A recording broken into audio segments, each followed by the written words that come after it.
بسم الله الرحمن الرحيم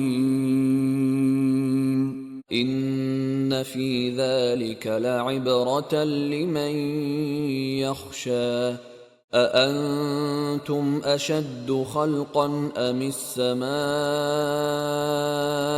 بناها رفع سمكها فسواها وأغطش ليلها وأخرج ضحاها والأرض بعد ذلك دحاها أخرج منها ماءها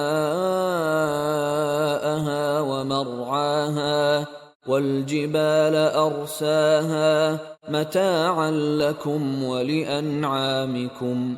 فإذا جاءت الطامة الكبرى يوم يتذكر الإنسان ما سعى وبرزت الجحيم لمن يرى فأما من طغى وآثر الحياة الدنيا فإن الجحيم هي المأوى وأما من خاف مقام ربه ونهى النفس عن الهوى فإن الجنة هي المأوى يسألونك عن الساعة أيان مرساها فيم أنت من ذكراها إلى ربك